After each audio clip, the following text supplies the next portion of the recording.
What's up everybody, it's Anthony with Jhuly's Aquatics and Gardening, and I'm back with another video. Today I thought I would give you guys sort of a beginner guide to planting a floating pond basket planter. It's pretty simple, and the same principles that applies to your hanging baskets or other containers in your landscape or terrestrial garden applies to water gardening. So I've got this floating pond planter basket that I picked up at Stauffer's at Kissel Hill, and I'm just putting regular old topsoil at the bottom of the planter.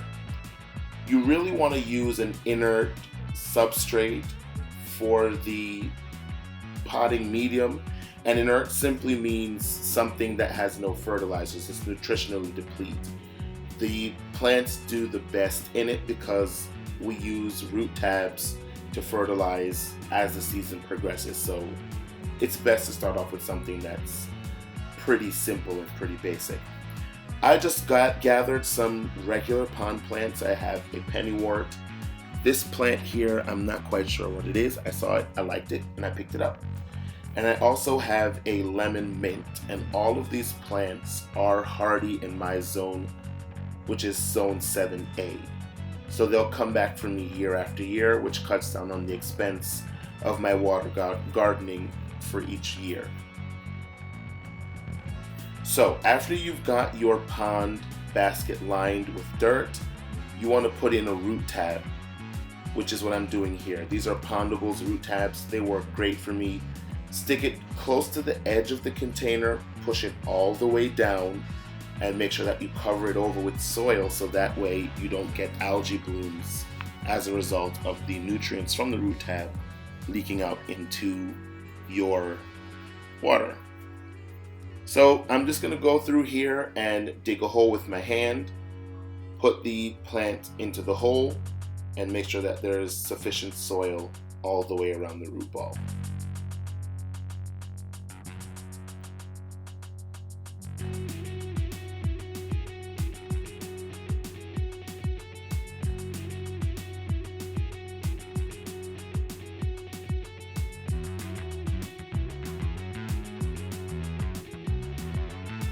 Now, if you do come across a plant like I have here with this lemon mint that has roots growing out of the bottom of the container and is clearly root bound like this one is, don't feel afraid or timid to rip off those roots that are coming out of the bottom of the pot. They won't adversely affect the plant, or at least in my experience, it hasn't.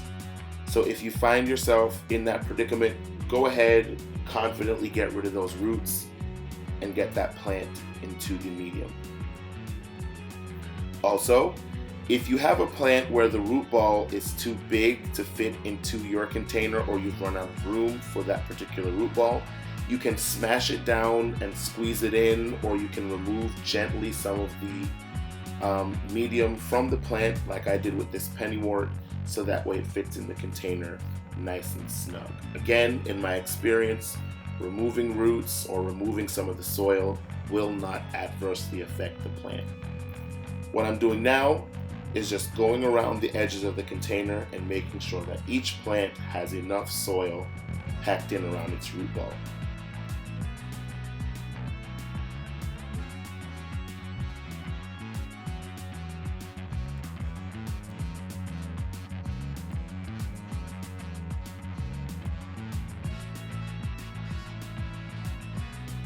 And this is what it looks like. I think it came out really, really nice. I kind of like the unkempt, gangly nature of it all. I like how it looks like it's overgrown and it's been growing for a while. At least from my perspective, that's how it looks. And I think it's awesome. So let's get it in the pond. So we're going to be putting this in my 110-gallon Tough Stuff pond that I got from, or it's actually a stock tank or stock tub that I got from my local Tractor Supply earlier this spring that houses some purple emperor tetras. As you can see, there are a couple of other planter baskets that I have zip tied to the edges. I have a DIY, what am I talking about? A DIY waterfall and a couple of water lilies, and I think that this floating planter just adds something really, really nice to this particular pond.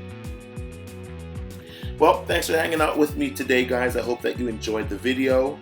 If you are not following me on my social media at Jhuly's Aquatics and Gardening, please check me out on Instagram and on Facebook. And if you're not subscribed to the channel, please make sure that you're subscribed with the notification bell on. I really appreciate your support, and that way you won't miss out on any upcoming videos. Thanks again for watching, and I'll see you in the next one.